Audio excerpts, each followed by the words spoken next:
السلام عليكم ورحمة الله. اللهم صل وسلم وبارك على سيدنا محمد. النهارده فيديو دخول الروضة الشريفة. هقول لكم تجربتي مع دخول الروضة الشريفة. اللهم صل وسلم وبارك على سيدنا محمد. طبعا لازم تكوني حاجزة من تطبيق اعتمرنا او تطبيق نسك او الشركة اللي انت طالعة معاها، طبعا بتبقى حاجزالك، وبيبقى فيه 3 طوابير. الطابور الاول في الانتظار عشان يشوفوا معاكي انت معاكي حجز او ما معاكيش. لو ما فيش معاكي حجز ما بتخشيش طابور الانتظار التاني، معاكي حجز بيعدوك لطابور الانتظار التاني. وطبعا المشرفات المنتقبات اللي واقفين دول في الطابور التاني بيشوفوا اذا معاكي حجز او لا.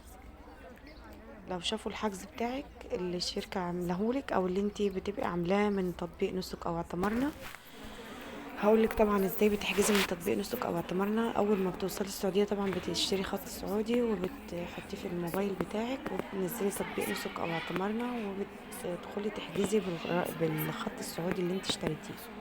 ما ينفعش تحجزي من دولتك اصلا اللي انت فيها، لان جربت احجز من الدوله اصلا اللي انا فيها، ما ينفعش نحجز غير لما نبقى في الحدود السعوديه بخط سعودي، او يا اما حد بقى تبعك في السعوديه يحجز لك قبل ما تروحي، او الشركه طبعا اللي انت رايحه معاها بتحجز لك.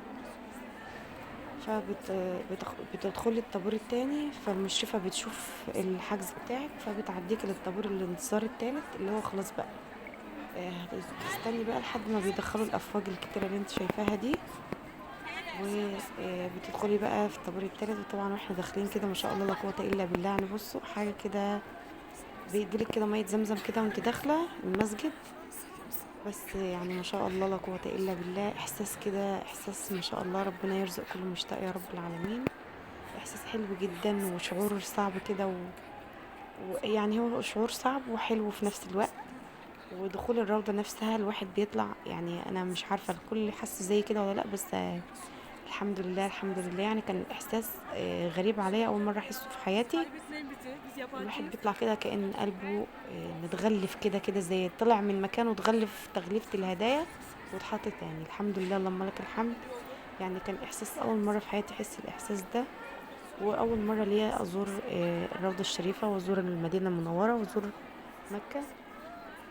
ويا رب ما تكونش اخر مره ان شاء الله، وربنا يرزق كل مشتاق ان شاء الله، ويا ربنا يرزقكم جميعا بالصلاه في الروضه الشريفه، وربنا يرزقنا الجنه بلا حساب ولا سابقه عذاب يا رب العالمين. يعني في الساحه بره قبل المسجد النبوي في 3 طوابير، ده هنا بقى بتدخلي فيه كمان طابور الانتظار الرابع. زي ما انتم شايفين الزحمه جامده جدا جدا جدا، لازم يكون في حجز. ممكن تخشي بالبركة كده ببركة ربنا، لو انت ليكي نصيب تدخلي، هتجربي حظك تدخلي في الطوابير دي. هو ميعاد دخول السيدات بيبقى من بعد صلاة الفجر لحد الساعة 11، ومن بعد صلاة العشاء لحد الساعة 12 بالليل او واحدة، حاجة زي كده على ما انا فاكرة يعني. المهم المرة اللي انا دخلت فيها كان بعد صلاة الفجر. انا دخلت الحمد لله اللهم لك الحمد، دخلت مرتين. مرتين كانوا برضو بعد صلاة الفجر. جربت حظ ادخل مرة بعد صلاة العشاء بس ما عرفتش. انا ما غلبتش ولا مرة الفترة اللي انا قعدت فيها في المدينة ان اروح كل مرة عشان ادخل الصبح وبالليل الصبح وبالليل. بس الحمد لله ربنا كرمني بمرتين بس كانوا بعد صلاة الفجر، على الزحمة اللي انتوا شايفينها دي. يعني ما شاء الله لا قوة الا بالله، عدد مهول، جميع الجنسيات وجميع الدول العالم موجودين. يعني زحمة زحمة غير طبيعية، والضغط جامد على المشرفات اللي واقفين. يعني جزاهم الله خير وربنا يعينهم. بس يعني الواحد الإحساس والشعور، المكان يستحق إن الواحد يعافر عشان يوصل ويدخل. وجوه بقى زحمة غير طبيعية، لأن المكان طبعا صغير وكل عايز يدخل. المكان ما بين قبر الرسول عليه أفضل الصلاة والسلام والمنبر، كل واحد عايز يقف في نفس المكان وعايز يصلي. شايفين العدد قد ايه، والعدد الكبير ده كله واقف في المكان ده كله عايز يدخل في المكان الصغير اللي جوه ده. يعني هتشوفوا دلوقتي معايا كمية زحمة غير طبيعية، بس في ناس سلوكها مش بيبقى كويس، اللي بتصوت واللي يعني في تصرفات غير حضارية. المفروض نحترم خصوصية المكان اللي احنا فيه ونحترم الرسول، قبر الرسول جنبك والرسول جنبك وابو بكر وعمر. يعني المفروض الواحد يبقى فيه سكوت، فيه هدوء، لا الواحدة تصوت ولا تزق اللي جنبها ولا تشتم اللي جنبها ولا بس في بعض السيدات بيعملوا تصرفات غير لائقة، ربنا يهدينا ويهديهم.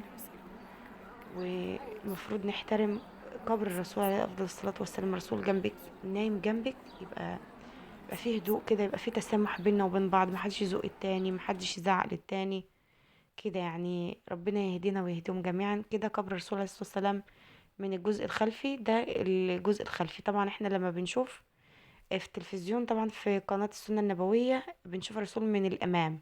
المكان ده بيعدي منه الرجال فقط، الستات ما بتعديش منه. فاحنا بنشوفه من الجنب من ناحية الروضة، وبنشوفه كده من ورا واحنا داخلين. انما من الناحية الأمامية الرجال فقط هم اللي بيعدوا يسلموا على الرسول وأبو بكر وعمر فقط. انما احنا بنشوفه كده من ورا واحنا داخلين. طبعا بيبقوا حاطين حواجز بلاستيك كده زي ما انتوا شايفينها، من كل الاتجاهات. حتى كمان لما بندخل الروضة في كمان حواجز بلاستيك كده موجودة. الحواجز دي بتكون موجودة وقت ما بتكون في فترة السيدات يدخلوا الروضة. طبعا واحنا داخلين بقى بنقول اي ادعية، اي دعاء على بالك تقوليه، وبتسلمي على رسول ابو بكر وعمر.